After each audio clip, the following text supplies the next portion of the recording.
So in this video I'm going to show my process for planting garlic. This is hardneck garlic. I don't know the exact variety name, but I have this tub full of cloves, and I have these 5 20-foot long beds, and I just recently removed the turnips and radishes that were growing here, hoed out the weeds, raked it out flat. So this is showing just the process kind of just from scratch. I haven't done anything else. So what you'll need obviously is a lot of garlic cloves, some compost. I'm probably going to do a bucket for each bed, maybe a bucket and a half. And this, which has a funny name, it's called a dibbler, a garlic dibbler. I made this tool myself. You can buy them too, but I don't really want to justify buying a tool that I will use like once a year. So I just made this out of scrap wood. It has these little 2x2 spikes that go about maybe like 4 inches down. And the way it works is you just put it on the ground and step on it, and it makes these holes right at the perfect spacing for garlic. So my plan is to do 1 row, 2 rows, 3 rows per bed for 5 beds. And I'm going to do about 100 cloves per bed. So about 500 pieces of garlic. So 500 garlic plants. And each one of these cloves should produce about 4 to 6 cloves in each garlic plant. So each one of these, as I put them in the ground, should make 4 or 6 more of themselves. So it's a pretty good way to keep the generations flowing from one to the next.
So here's what the garlic dibbler did. It made these nice, uniform poking holes in the ground.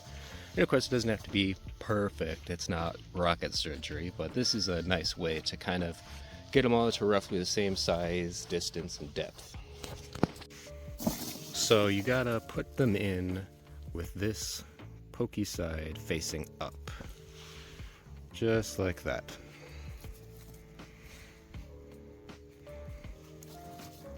This would be upside down, just to be clear. And then just do that times 100.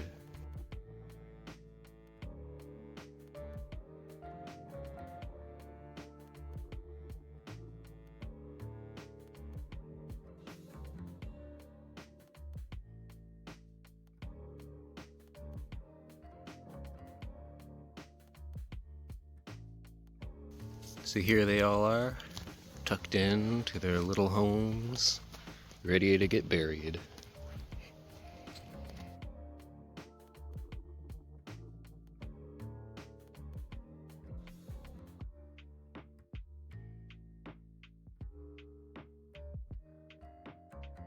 So I wound up getting like another 3/4 of a bucket of compost.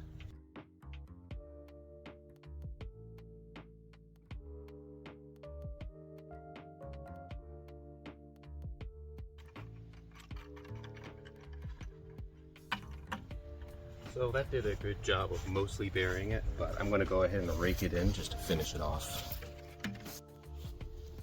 Here's just a normal hard rake. And I'm just kind of scuffing it along to push the dirt and compost into the holes and completely bury them. Just make it so you can't even see where the holes were. And this kind of mixes the compost into the existing soil a little bit.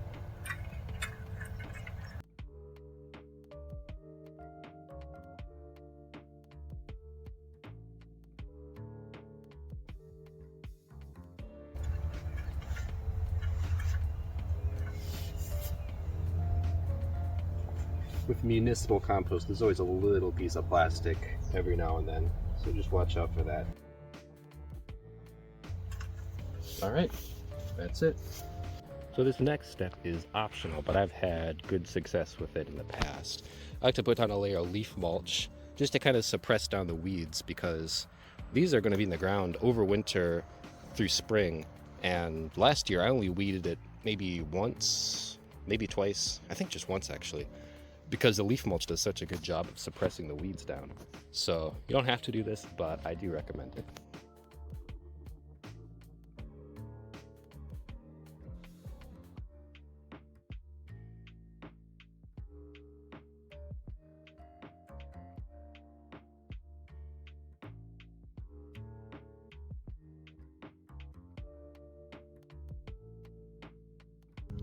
So you'll notice I lay it down pretty thick.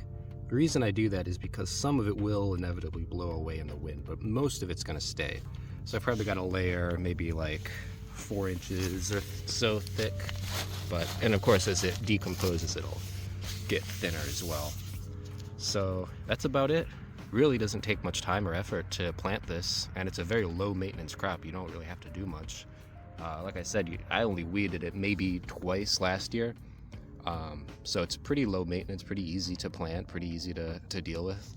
So now I'm just going to do the same thing again 4 times on those other beds there. So here I'm going to overlay some pictures from my previous garlic harvests, just so you can have kind of a good idea of what to expect this to look like next spring. So it was back in like early April when the garlic just started kind of poking up out of the ground. It was actually some of the first greenery to even appear at all in early spring. And this next picture is from, I guess, like late July or so. That was about the time it was ready to harvest. And that just kind of shows what you can expect from this moving forward for 2024. Yeah, that about does it. That's how I plant garlic. That was just my process. Everyone has their own way of doing it. This is just the way that's worked for me. So hopefully you've learned something and maybe you'll give it a try. And thanks for watching.